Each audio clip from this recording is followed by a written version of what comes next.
जय हिंद फ्रेंड्स। घटना चक्र की इस सीरीज़ में आज हम चैप्टर पढ़ेंगे शैव भगवत रिलीजन के बारे में। सबसे पहले हमने प्री हिस्टोरिक एज देखा, ठीक है। प्री हिस्टोरिक एज के बाद प्रोटो हिस्टोरिक एज देखा। प्रोटो हिस्टोरिक एज में कौन कौन से कल्चर हमने देखे? चालकोलिथिक कल्चर और Indus valley civilisation pre historic phase में हमने देखा। उसके बाद हिस्टोरिक फेज़ स्टार्ट हो जाता है राइट आफ्टर वैदिक एज, और वैदिक एज भी हम दो पार्ट में डिवाइड कर देंगे। एक है अर्ली वैदिक एज और दूसरा लेटर वैदिक एज, है ना, लेटर वैदिक एज। अर्ली वैदिक एज 1500 से 1000 बीसी माना जाता है और लेटर वैदिक एज 1000 बीसी से 600 बीसी माना जाता है, जिसमें से हमने देखा कि 1000 बीसी में सबसे बड़ा कंट्रीब्यूशन हुआ आयरन का। किस फील्ड में कंट्रीब्यूशन हुआ? तो ये एग्रीकल्चर वाले फील्ड में ग्रेटली चेंज लेकर के आएगा। कैसे? हल बनाया जाएगा, फिर बाकायदा खेतों की जुताई की जा सकेगी उस हल से, है ना, और भूमि की उर्वरता बढ़ेगी। इस अनुसार फिर खेती का प्रचलन भी सामने आएगा मैसिव लेवल पे। तो 600 बीसी में हम क्या देखेंगे? महाजनपद का कंसेप्ट आ जाएगा। महाजनपद, ठीक है। जनपद, महाजनपद क्यों कह रहे हैं? जनपद का कंसेप्ट होता था वैदिक एज में, ठीक है, और महाजनपद मतलब कि जन यहाँ पे होते थे ना, यहाँ पे जो क्लान्स होते थे इनको जन कहा जाता था। तो जन ने अपने पैर जमा लिए, ठीक है। तो इस तरीके से जनपद, महाजनपद जब बड़े बड़े शहरों का, डिस्ट्रिक्ट का, ठीक है, निर्माण हुआ तो वह महाजनपद में कन्वर्ट हो जाएगा, ठीक है। तो इसके साथ ही साथ जो रिलीजन चल रहे हैं 600 बीसी में, जैसे कि जैनिज़्म हम ऑलरेडी पढ़ चुके हैं। जैनिज़्म से पहले आया था बुद्धिज़्म भी हम ऑलरेडी पढ़ चुके हैं। और साथ ही साथ हिंदुइज़्म का जो रिलीजन चल रहा है, जैसे कि वैष्णविज़्म जो विष्णु भगवान की पूजा करेंगे, ठीक है। शैविज़्म जो शिव भगवान की पूजा करेंगे, शैविज़्म। और उसके बाद शक्ति कल्ट भी आएगा, ठीक है। शक्ति कल्ट जो देवी देवताओं की, देवियों की, मेन गॉडेस की पूजा करते हैं, है ना। तो इस सीरीज़ में आज हम नेक्स्ट चैप्टर देखेंगे जिसका नाम है शैव भगवत रिलीजन। अब सबसे पहले तो हम देख लेंगे कि कालों को 4 पीरियड में बांटा गया है, अलग अलग समय को अलग अलग पीरियड्स में डिवाइड किया है, ठीक है। तो ईयॉन्स के बाद आता है एरा के बाद आता है पीरियड के बाद आता है इपोक। इनका क्रम आपको याद रखना होगा। कई बार एग्ज़ाम में उल्टा सीधा जो सीरीज़ दे दी जाएगी ऊपर नीचे, और आपसे सीक्वेंस वाइज पूछ लिया जाएगा, ठीक है। अब यही जो इपोक है, तो ये हिंदू लिटरेचर के अकॉर्डिंग, हिंदू माइथोलॉजी के अकॉर्डिंग इसी इपोक को 4 भागों में बांटा गया है, ठीक है। और इन 4 भागों का क्रम भी आपसे एग्ज़ाम में पूछ लिया जाएगा, ठीक है। तो पहला है क्रीता के बाद आता है त्रेता के बाद आता है द्वापर, और द्वापर के बाद आता है कलयुग, ठीक है। तो इसका क्रम भी याद रखेंगे, एग्ज़ाम में क्वेश्चन दे के पूछ लिया जाता है। उसके बाद शैविज़्म, वैष्णविज़्म और शक्ति कल्ट, इन 3 रिलीजन के बारे में हम अध्ययन करेंगे। तो वैष्णविज़्म हम बेसिकली उस कल्ट को कहेंगे जो भगवान विष्णु की आराधना करते हैं, भगवान विष्णु की पूजा करते हैं।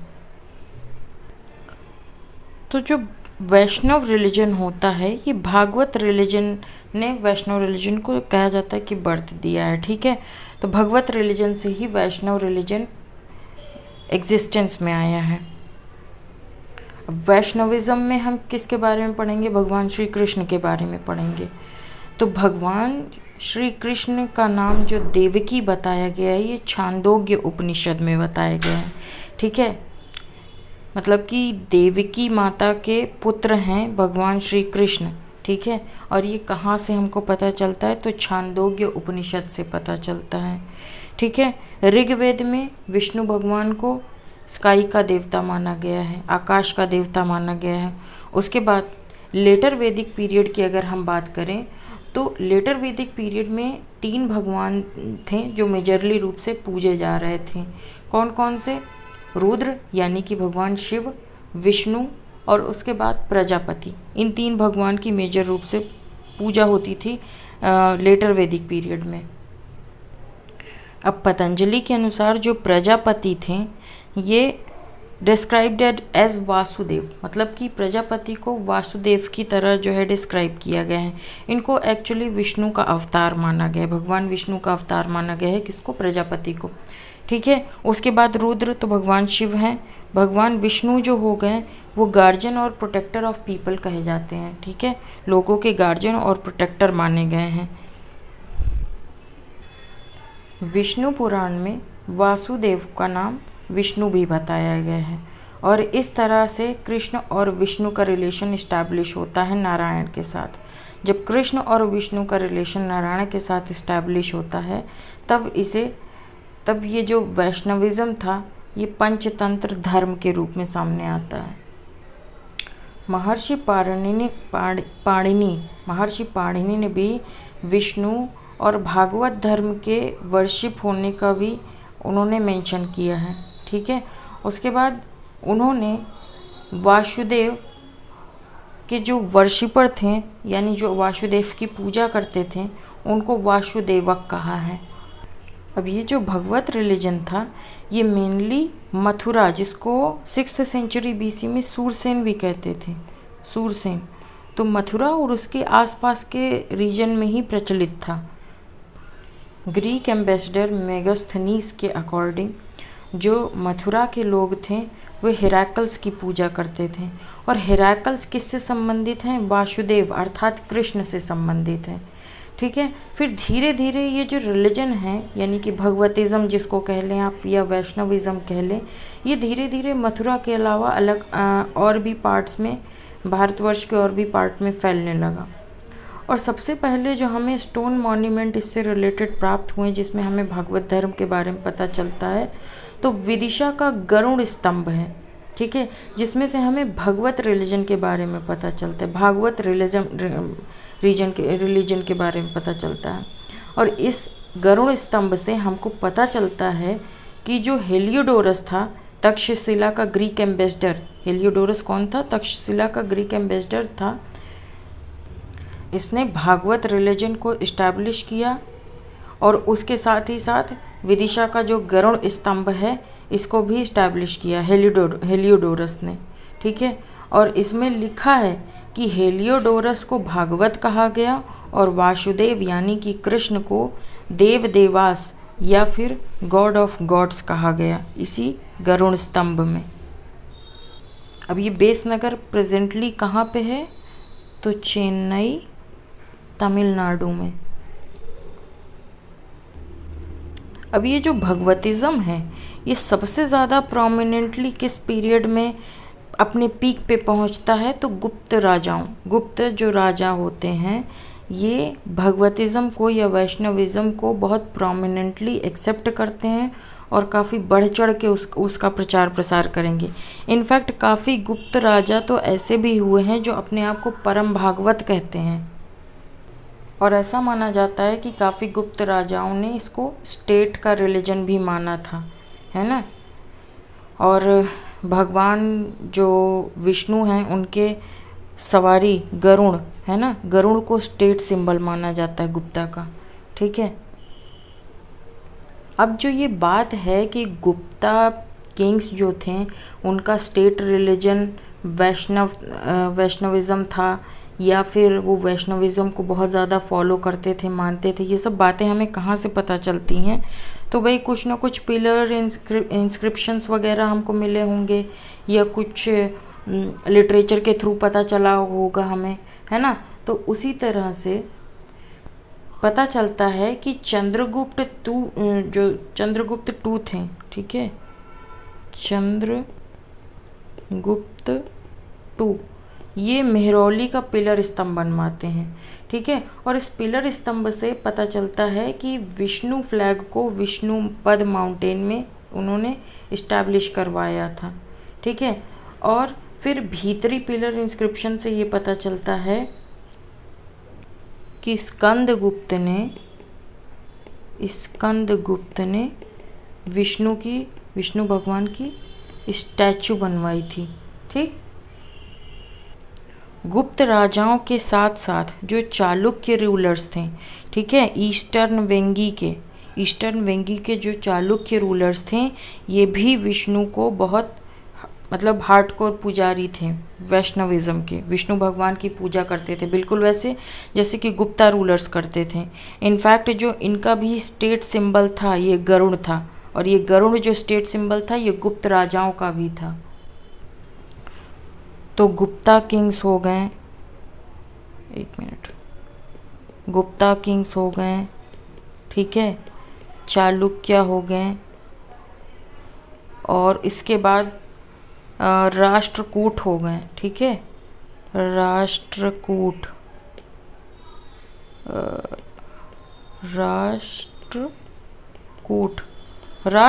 राजाओं ने भी दशावतार मंदिर बनाया होगा, आपने याद हो अगर। दशावतार मंदिर किसने बनाया है? दंती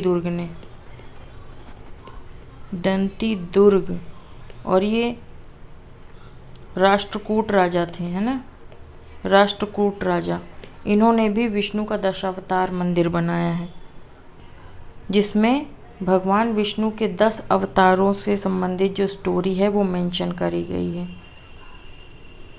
ठीक है। तो इसी मंदिर में, दशावतार मंदिर में, भगवान विष्णु के 10 रूपों की कहानियाँ, जो 10 अवतार उन्होंने लिए हैं उससे संबंधित कहानियाँ भी इस मंदिर में मेंशन है।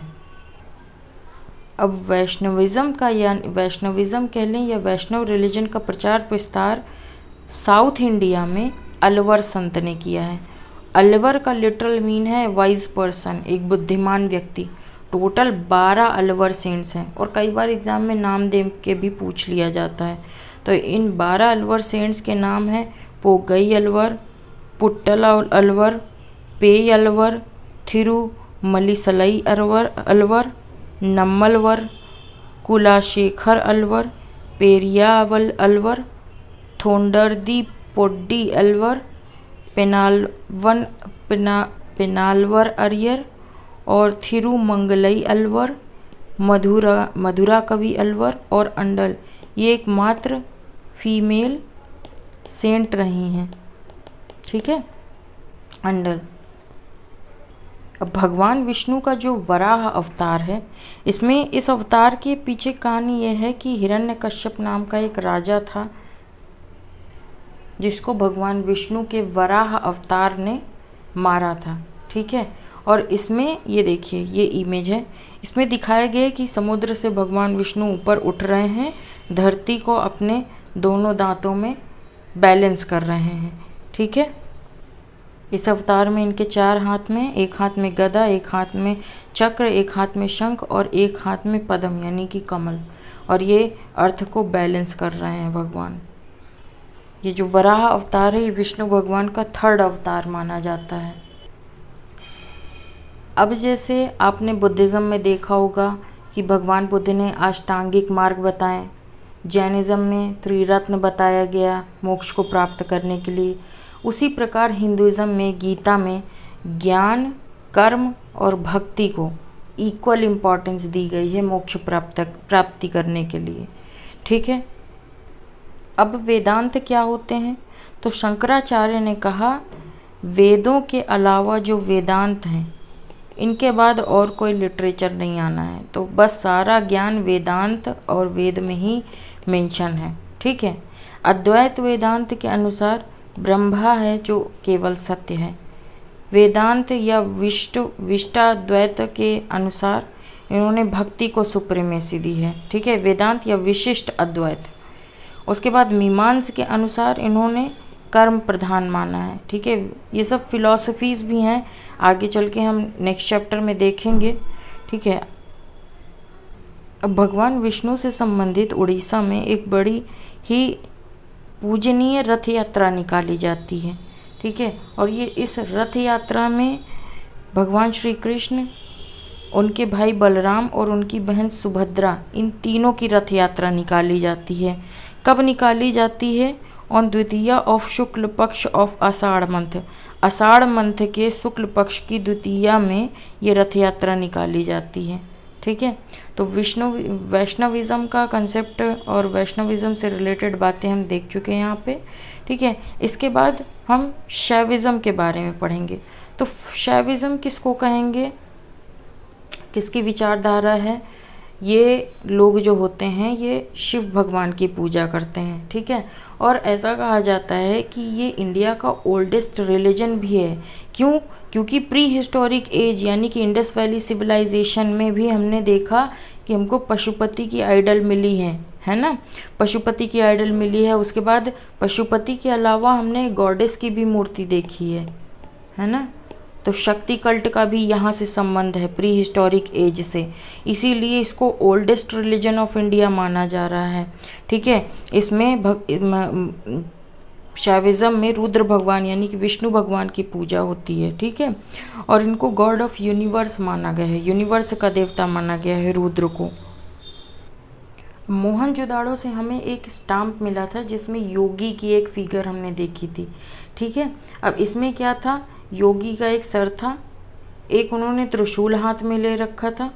ठीक है, इसको ज्वेलरीज में मेंशन किया गया है। और जो मार्शल थे, मार्शल आप बताएंगे, हम पहले भी पढ़ चुके हैं सर मार्शल कौन थे। ठीक है, तो मार्शल ने इन्होंने कहा कि ये रुद्र शिवा हैं। ठीक है, और ऋग्वेद में शिव जी को रुद्र कहा गया है। ठीक है, और इसको रुद्र भगवान को नाश करने वाला देवता माना गया है। ठीक है, बेसिकली बुराई का नाश करने वाले देवता। और इन्हीं रुद्र को गॉड ऑफ यूनिवर्स भी कहा गया है। किसमें? शतुद्रिया मंत्र में, वज्रसहिनी संहिता में शतुद्रिया मंत्र में भगवान शिव को गॉड ऑफ विष्णु कहा गया है। और अथर्ववेद में इनके कई नाम हैं, जैसे कि पशुपति हो गए, भाव हो गए, भूपति हो गए, और कई नाम इसमें मेंशन है। उसके बाद पतंजलि ने महाभाष्य नामक जो किताब लिखी है, इसमें से हमें पता चलता है कि 2nd सेंचुरी बीसी में शिवा आइडल यानी कि भगवान शिव की मूर्ति की पूजा की जाती थी। ठीक है, और महाभाष्य में शिव भगवान के अलग अलग नाम भी हमको देखने को मिलते हैं। उसमें से कुछ इम्पॉर्टेंट नाम हो गए, जैसे कि रुद्र हो गए, महादेव हो गए, गिरीश, भाव, सर्व, त्र्यंबक एट्सेट्रा। उसके बाद कुषाण रूलर के कॉइन से भी हमें शिव भगवान की, उर्भा की और त्रिशूल के मार्क्स मिले हैं। ठीक है, चंद्रगुप्त II जिन्होंने विष्णु भगवान की मूर्ति बनाई थी, है ना, उनके प्राइम मिनिस्टर होते हैं वीरसेन। और इन्होंने उदयगिरी केव्स को, मतलब उदयगिरी केव्स बनवाई थी। किसके लिए? बेसिकली शिव भगवान को डेडिकेटेड केव्स है। इसमें शिव भगवान की जो है मूर्ति भी लगाई गई है, मतलब शिव भगवान की एक तरीके से टेम्पल कह सकते हैं या केव कह सकते हैं। ठीक है, उसके बाद कुमारगुप्त किंग के टाइम पे भी शिवलिंग को इस्टेब्लिश किया गया था। कहाँ पे? खोह में और करम दंदा में। ये कहाँ पड़ता है? यूपी फैज़ाबाद में। ठीक है, उसके बाद हमको MP भूमरा से भी शिव के टेम्पल्स मिले हैं, पार्वती टेम्पल भी मिले हैं नचला कुठार से। ठीक है, और ये गुप्ता पीरियड के समय पे बनवाया गया था, ये भी MP में मिला है। उसके बाद कालिदास ने अपने पुस्तक कुमार संभवम में शिव की ग्लोरी को प्रेस किया है। ठीक है। और जो फेमस कंदरिया महादेव का टेम्पल है खजुराहो में, ये चंदेल शासकों ने बनवाया है। इनफैक्ट राष्ट्रकूटा पीरियड्स ने भी कैलाश टेम्पल बनवाया है एलोरा में, है ना। और शिव रिलीजन का जो प्रोपेगेट करने वाले होते थे उनको नैनार्स कहा जाता है, नैनार्स, ठीक है। अलवर किसको कहा जाता है, जो विष्णु भगवान के रिलीजन को प्रचार प्रसार करते हैं, ठीक है। और नैनार्स किनको कहा जाता है, जो शैविज्म का प्रचार करते हैं। अलवर सेंट्स की संख्या 12 थी और नैनार सेंट्स की संख्या 63 है, ठीक है। अलवर सेंट्स जो 12 थे, इनका नाम थोड़ा सा याद रखें, कई बार एग्ज़ाम में क्वेश्चन पूछ लिया जाता है कि इनमें से कौन से अलवर सेंट्स नहीं थे, है ना। 63 तो आप याद नहीं रख सकते हैं, लेकिन 12 तो याद रख ही सकते हैं, कई बार एग्ज़ाम में पूछ लिया जाता है ऑर्डर वन आउट करके, ठीक है। तो उसका ध्यान रखेंगे, थोड़ा माइंड में रखेंगे कि 12 अलवर सेंट्स कौन कौन थे, अलवर सेंट्स। अब इन 63 नैनार सेंट में से तिरुज्ञान, सुंदर मूर्ति और संबोधर अप्पार, इनफैक्ट मनिका वच्छा अगार, ये सब काफ़ी फेमस सेंट्स हैं, ठीक है। उसके बाद साउथ इंडिया के जो चोला रूलर्स थे, ये एक्सक्लूसिवली शिव की पूजा करते थे। जैसे कि हमने देखा कि गुप्ता किंग्स जो थे, ये विष्णु भगवान की पूजा करते थे, है ना। इनफैक्ट इन्होंने स्टेट सिंबल गरुड़ को मान लिया। उसके बाद विष्णु को भी जो है स्टेट का रिलीजन, वैष्णविज्म को स्टेट का रिलीजन घोषित कर दिया। उसी तरह से भगवान शिव के पूजा करने वाले थे चोला रूलर्स, ठीक है। अब ये बात हमें कैसे पता चलती है, तो चोला रूलर जो राजराजेश्वर थे, राजराजेश्वर वन ने कौन सा टेम्पल बनाया है, Rajaraja one built the Rajarajeshwara temple, ठीक है। राजराजा वन राजेश्वर टेम्पल बनवाया, ठीक है। राजराजा वन ने राजराजेश्वर टेम्पल बनवाया, कहाँ पे, तंजौर में। एक राजा थे कुलोतुंग वन, ठीक है। कहाँ थे, कुलोतुंग वन, ठीक है। ये शिव भगवान के स्टॉन्च फॉलोवर थे और मतलब इनकी भक्ति शिव भगवान के प्रति इतनी ज़्यादा थी कि एक विष्णु स्टैचू था, ठीक है, चिदम्बरम मंदिर में जो स्थापित था, उसको इन्होंने उखाड़ फेंका और समुद्र में फेंक दिया, ठीक है। तो मतलब इस कदर इनकी भक्ति थी शिव भगवान के प्रति। उसके बाद 12 फेमस ज्योतिर्लिंग हैं, ठीक है। इन 12 ज्योतिर्लिंग का नाम है सोमनाथ, नागेश्वर, दोनों गुजरात में है। तीसरा है केदारनाथ, उत्तराखंड में है। विश्वनाथ काशी में है। वैद्यनाथ महाराष्ट्र में है। महाकालेश्वर उज्जैन में है। ओमकारेश्वर भी मध्य प्रदेश में है। भीमशंकर नासिक में है। त्र्यंबकेश्वर नासिक में। घुश्मेश्वर महाराष्ट्र में। मल्लिकार्जुन आंध्र प्रदेश में और रामेश्वरम तमिलनाडु। ये टोटल 12 ज्योतिर्लिंग हैं, ठीक है। अब वमन पुराण के अनुसार 4 शैव सेक्ट्स हैं, ठीक है। शैव, पशुपति, कापालिक और कालामुख, ठीक है। ये 4 शैव सेक्ट हैं। ये क्या है, सेक्ट किन्हों कहेंगे, किन्हें, जो शिव भगवान की अलग अलग तरह से पूजा करते हैं, ठीक है। अलग अलग तरीके से इनके अपने रिचुअल्स होते हैं, जिसमें से जो पशुपति है ये 2nd सेंचुरी BC में जन्म लेता है और इसको फाउंड किया था लकुलिश या लकुली ने, ठीक है। और इनफैक्ट लकुलिश को भगवान शिव का एक अवतार माना गया है। उसके बाद जो कापालिक थे, इनको जो पूजने वाले ये भैरव की पूजा करते थे, स्पेशली भैरव फॉर्म की पूजा करते थे। भैरव भी शिव भगवान का एक अवतार माना जाता है। अब ये जो कापालिक फिलॉसफी को मानने वाले थे, ये मीट भी खाते थे और अपने शरीर में मृत जो डेड बॉडी होती थी उसकी राख लगाते थे, ठीक है। और नरमुंड की माला भी पहनते हैं अपने हाथ में। उसके बाद लिंगायत सेक्ट जो होता है, लिंगायत सेक्ट बेसिकली क्या होता है, अपने हाथ में ही शिवलिंग छोटी सी रखी जाती है, ठीक है। इसमें कहा गया है कि कोई भी ऊंच नीच नहीं होनी चाहिए इंसान के साथ। हर इंसान को भगवान को पूजने का अधिकार है, भगवान को मानने का अधिकार है, और हर व्यक्ति भगवान को अपने पास रख सकता है। ठीक है, तो 12th सेंचुरी के जो सोशल रिफॉर्मर और पोइट थे बसव ने, इन्होंने लिंगायत सेक्ट की नींव रखी।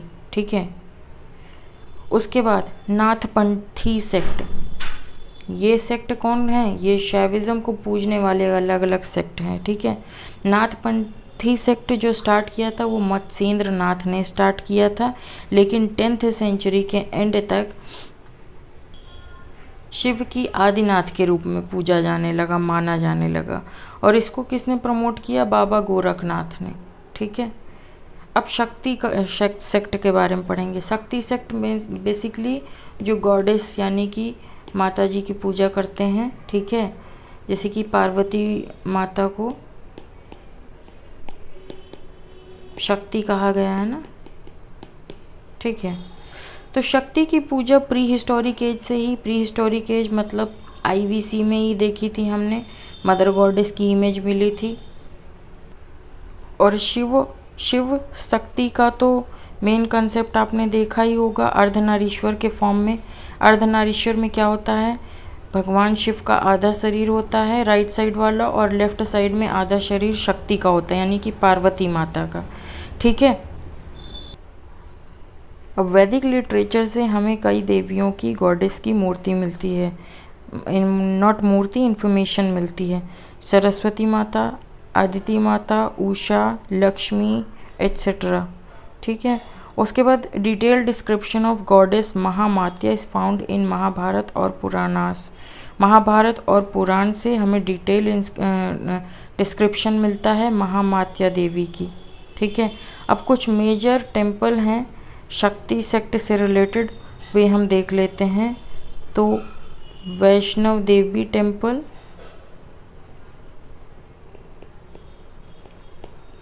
वैष्णव देवी टेम्पल जम्मू में है।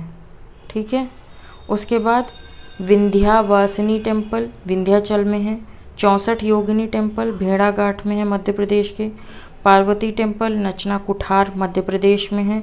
कामाख्या टेम्पल असम में है। दक्षिणेश्वर काली टेम्पल कोलकाता में है।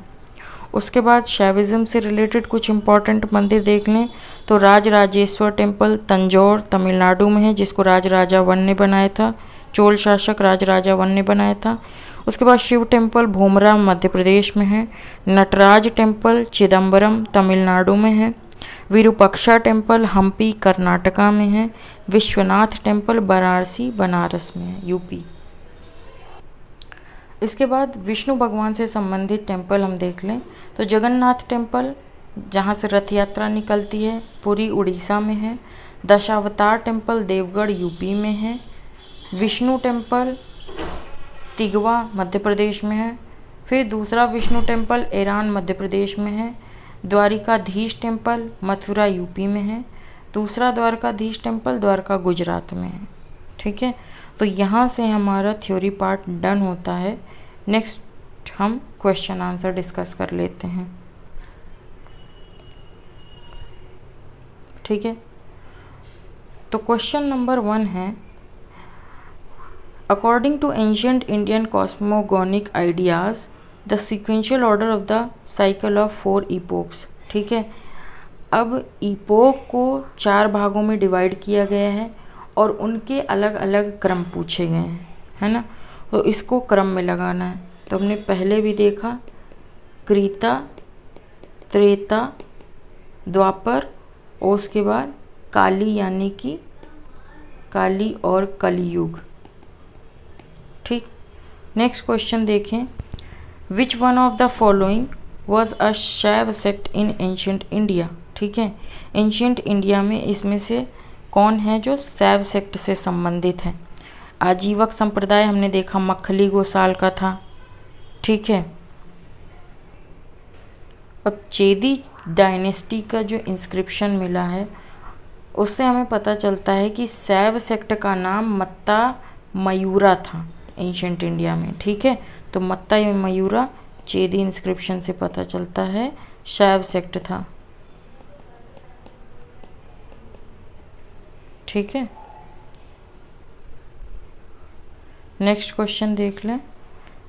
Ardhanarishvara a figure of half Shiva और हाफ पार्वती रिप्रेजेंट। ठीक है, तो अर्धनारीश्वर किसको रिप्रेजेंट करता है? Union of male and female, union of God and goddess, union of God with his शक्ति। ठीक है, तो भगवान के साथ साथ उनकी शक्ति का जो है यूनियन अर्धनारीश्वर के फॉर्म में हम देख सकते हैं। ठीक है, अर्धनारीश्वर ने देखा आधा पार्ट भगवान विष्णु का, आधा पार्ट भगवान माता शक्ति यानी कि पार्वती माता का। ठीक है, और ये जो अर्धनारीश्वर है ये रिप्रेजेंट करता है मैस्कुलाइन और फेमिनाइन एनर्जी यूनिवर्स की। ठीक है, और उसके बाद इसमें ये भी दिखाया जाता है कि किस तरह से जो शक्ति है वो बिल्कुल इनसेपरेबल है मेल गॉड से। ठीक है, यानी कि भगवान शिव से। उसके बाद नैनार्स कौन थे? तो नैनार्स शिव भगवान की जो पूजा करते थे या शैविज्म को मानते थे जो, उनको नैनार्स कहते हैं। और वैष्णविज्म को मानने वाले अलवर्स कहते थे, है ना। शक्ति कल्ट को मानने वाले तो शक्ति कहते थे, शक्ति कल्ट ही कहते थे। ठीक है, उसके बाद in the medieval period devotional spirit was mainly spread in south India. ठीक है, मिडिवल पीरियड या 6th सेंचुरी BC की बात करें तो तमिलनाडु में, साउथ इंडिया में, स्पेशली तमिलनाडु रीजन में ये डिवोशनल स्पिरिट फैलना शुरू कर देती है। उसके बाद 2 मेजर सेक्ट्स देखने को मिलते हैं। ठीक है, जो विष्णु भगवान की पूजा करेंगे उनको अलवर्स कहेंगे, जो शिव भगवान की पूजा करेंगे उनको नैनार्स कहेंगे। और ये मोक्ष प्राप्ति का मार्ग बताते हैं किसको? भक्ति को। ठीक है, उसके बाद फिर से कोई सेम क्वेश्चन पूछ लिया, हु वर नैनार्स? तो नैनार्स शिव भगवान को पूजने वाले को कहते थे। फिर who among the following was not an Alvar saint? देखिए अलवर सेंट कितने थे? टोटल 12। इनमें से कौन नहीं थे? जो तिरुज्ञान थे ये अलवर सेंट नहीं थे। ठीक है, अब उन 12 सेंट का नाम 2-4 बार पढ़ेंगे तो एक दिमाग में आइडिया लग जाएगा। नेक्स्ट क्वेश्चन देखेंगे, who contributes the most in the development of Bhagavata sect? Bhagavata sect के प्रचार प्रसार में सबसे ज़्यादा किसका कंट्रीब्यूशन रहा है? तो गुप्त राजाओं का, है ना। हमने देखा इन्होंने स्टेट रिलीजन भी विष्णुइज्म को मान लिया था। उसके बाद गरुड़ को इन्होंने अपना स्टेट सिंबल माना था, अडॉप्ट भी किया था। इनके गुप्ता के अलावा और किसने अडॉप्ट किया था? कमेंट सेक्शन में लिख के बताएंगे। ठीक है, नेक्स्ट क्वेश्चन देखें, the originator of Bhagavata religion. Bhagavata religion के ओरिजिनेटर किसको माना गया है?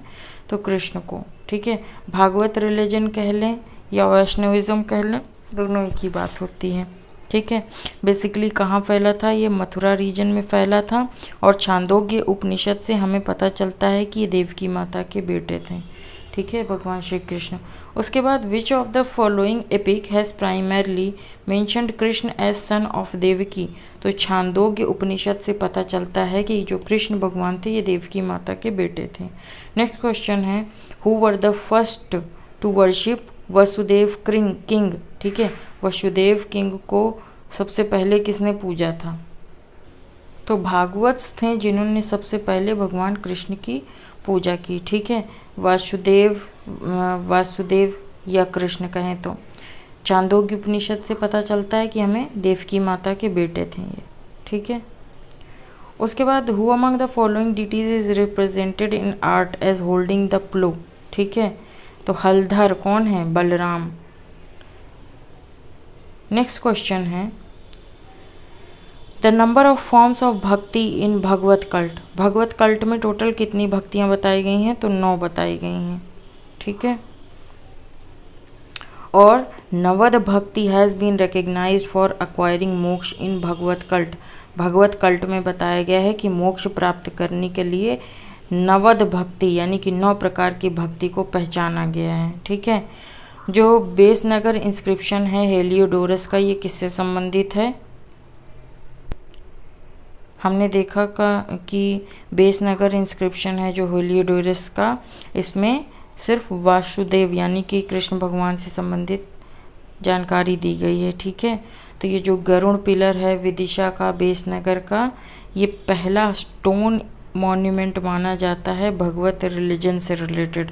और इसमें दिखाया गया है कि जो तक्षशिला के एम्बेसडर थे, ठीक है, इन्होंने भगवत रिलीजन को एक्सेप्ट किया था।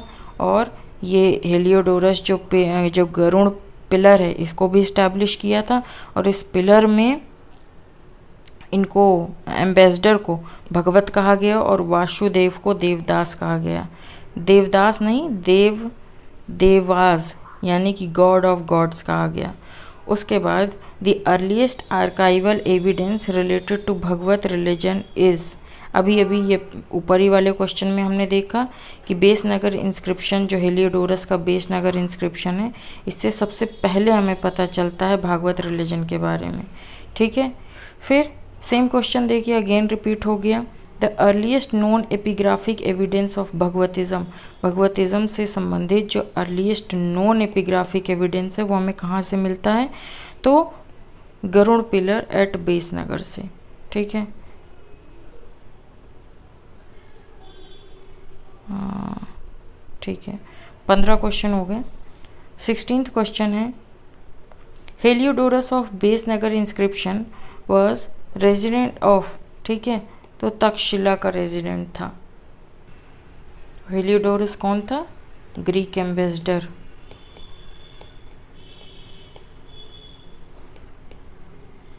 नेक्स्ट क्वेश्चन देखेंगे, किस अवतार में, भगवान विष्णु के किस अवतार में is depicting as saving the earth from the sea, ठीक है। तो वराह अवतार से हमने देखा कि भगवान विष्णु जो है समुद्र से उठ रहे हैं पृथ्वी को अपने दोनों दांतों में बैलेंस करते हुए, है ना। नेक्स्ट क्वेश्चन देखेंगे, which one of the following is the distinctive feature of नास्तिक and Astik system in India. अच्छा देख लेंगे, नास्तिक सिस्टम उसको कहा जाता था एंशिएंट इंडिया में जो वेदों को बिल्कुल नकार देता था, और आस्तिक उसको कहा जाता था एंशिएंट इंडिया में जिनका भरोसा वेदों पे था, ठीक है। तो उसी बेसिस पे believes in the authenticity of Vedas, ठीक है। वेद ऑथेंटिक हैं तो आस्तिक, वेद ऑथेंटिक नहीं हैं तो नास्तिक, ठीक, ये था। उसके बाद ज्ञान, कर्म और भक्ति, ठीक है, ये इसको लिबरेशन का मार्ग किस में बताया गया है, तो भगवत गीता में बताया है, ठीक है। भगवान कृष्ण ने भी इनकी महत्वता का बखान किया है, ठीक है, ये श्लोक दिया है। नेक्स्ट क्वेश्चन है, the doctrine of Apurva is related to, तो अपूर्व की जो डॉक्ट्राइन है, जो सिद्धांत है, इसको मीमांस ने दिया है, ठीक है। इसमें बताया गया है कि कर्म प्रधान है, इंसान को अपने कर्म पर ध्यान देना चाहिए। तो ये जो अपूर्व एक टेक्निकल वर्ड है, ये पूर्व मीमांस से संबंधित है। उसके बाद लेखक दिए हुए हैं इधर और इनकी बुक्स दी हुई है, ठीक है। तो ये लेखक दिए हुए हैं, है ना। अष्टाध्यायी के लेखक हैं पाणिनि, महाभाष्य के लेखक हैं पतंजलि, ठीक। निरुक्त के लेखक हैं यशका, और वरित्तिका के लेखक हैं कात्यायन। नेक्स्ट क्वेश्चन देखेंगे, क्वेश्चन नंबर कौन सा क्वेश्चन था,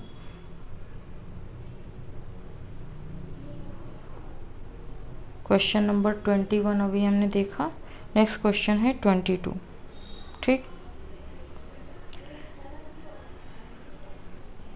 अब ये कुछ पर्सन्स के नाम दिए हुए हैं और ये उनसे संबंधित जो डॉक्ट्राइन है, ठीक है। तो वल्लभाचार्य ने पुष्टि मार्ग डॉक्ट्राइन दिया है, ठीक है, पुष्टि मार्ग। रामानुज ने विशिष्ट अद्वैत दिया है, ठीक है। माधवाचार्य ने द्वैताद्वैत दिया है, और शंकर ने अद्वैत द्वैत दिया है, अद्वैत द्वैत, ठीक। नेक्स्ट क्वेश्चन देखेंगे, विच इज़ कॉल्ड लोकायत दर्शन, ठीक है। तो लोकायत दर्शन किसको कहते हैं? चारवाक की फिलॉसफी है Charvaka is characterised as materialistic and aesthetic school of thought.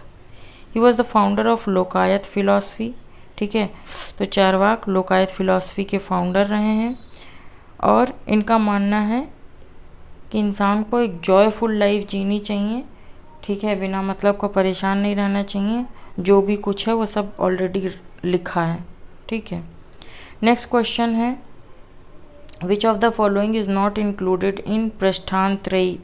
ठीक है, तो प्रस्थान त्रयी स्पेशली कहा किसको जाता है, तो उपनिषद, भगवत और भगवत गीता, इन तीनों को मिला करके प्रस्थान त्रयी कहा जाता है। ठीक है,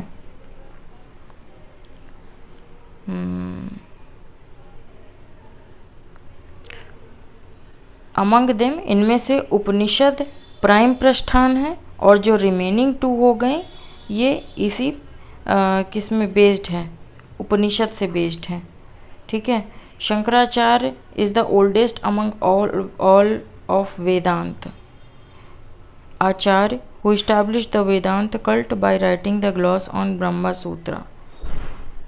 तो शंकराचार्य ने कहा कि वेदांत के आगे कोई भी ज्ञान नहीं है, सारा ज्ञान वेद और वेदांत में ही सीमित है। ठीक है, नेक्स्ट क्वेश्चन देखेंगे, the ancient place where the narration of entire Mahabharata was read in conference of 60,000 hermit.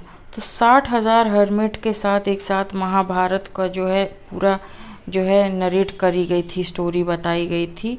ये कहाँ पे हुआ था, तो नैमिषारण्य सीतापुर डिस्ट्रिक्ट यूपी में पड़ता है। ठीक, नेक्स्ट क्वेश्चन है with which religion is Kalika Purana associated. तो कलिका पुराण शक्तिज्म से रिलेटेड है। ठीक है, कलिका पुराण को काली पुराण भी कहते हैं, सती पुराण और Kalika Tantra is one of the 18 minor Puranas in Shaktism tradition of Hinduism. ठीक है, तो शक्तिज्म ट्रेडिशन के according Kalika Purana also called as Kali Purana, Sati Purana, Kalika Purana, ये 18 माइनर पुराण में से एक हैं। ठीक है, उसके बाद the text was likely composed in, जो टेक्स्ट है ये कलिका पुराण, ये असम रीजन में लिखा गया और उसके बाद मार्कंडेय ऋषि द्वारा लिखा गया। और इस कलिका पुराण में बताया गया कि किस तरीके से माँ पार्वती शिव भगवान को फिर से fall in love with her again बुलाया गया है। ठीक है, नेक्स्ट क्वेश्चन है रामायण के कौन से कांड में बताया हनुमान और भगवान राम की पहली मीटिंग बताई गई है, तो किष्किंधा कांड। ठीक है, वाल्मीकि रामायण के ऑथर थे। टोटल 7 कांड हैं आदि काव्य में। ठीक है, आदि काव्य में टोटल 7 कांड हैं और ये किष्किंधा कांड चौथा कांड है। ठीक है, इस चौथे कांड में किष्किंधा कांड में बताया गया सबसे पहले राम और हनुमान की मीटिंग बताई गई है। कब हुई थी भगवान राम और हनुमान की meeting, death of Bali and Sugriva. ठीक है, बाली की डेथ में जो Sugriva the king of Vanara is described. तो किष्किंधा कांड में क्या क्या बताया गया है, हनुमान और भगवान राम की पहली मीटिंग, ठीक है, बाली की मृत्यु और सुग्रीव का राजा बनना, ये सब किष्किंधा कांड में मेंशन है। तो आदि काव्य में टोटल 7 कांड हैं, किष्किंधा कांड चौथा पार्ट है। ठीक है, उसके बाद जो पुरी में रथ यात्रा होती है किसके ऑनर में सेलिब्रेट की जाती है, तो भगवान जगन्नाथ। 3 भगवान होते हैं, भगवान जगन्नाथ, बलराम और सुभद्रा। ठीक, 28। नेक्स्ट क्वेश्चन है जो नासिक में कुंभ मेला होता है ये कौन सी नदी के किनारे होता है, तो गोदावरी नदी के किनारे होता है। ठीक है, हरिद्वार में गंगा नदी के किनारे होता है, प्रयागराज में गंगा यमुना के कॉन्फ्लुएंस में होता है। ठीक है, उसके बाद शिप्रा नदी में, उज्जैन में शिप्रा नदी के किनारे होता है और नासिक में नर्मदा नदी के किनारे होता है। ठीक, उसके बाद in context of Indian culture who among the following is called अनंग। अनंग किसको कहा गया है, तो काम को अनंग कहा गया है, काम देवता को।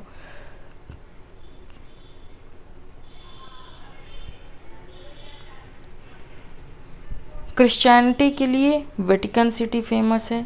इस्लाम के लिए मक्का के बाद दूसरा मोस्ट इम्पॉर्टेंट प्लेस मदीना है, ठीक है।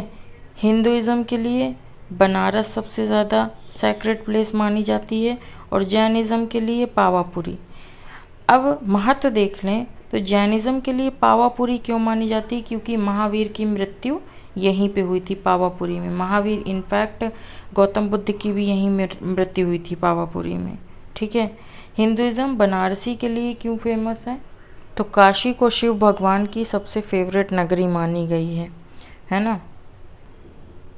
तो वेटिकन सिटी का इम्पोर्टेंस क्रिश्चियनिटी के लिए कैसे है, तो ये मानी जाती है रोम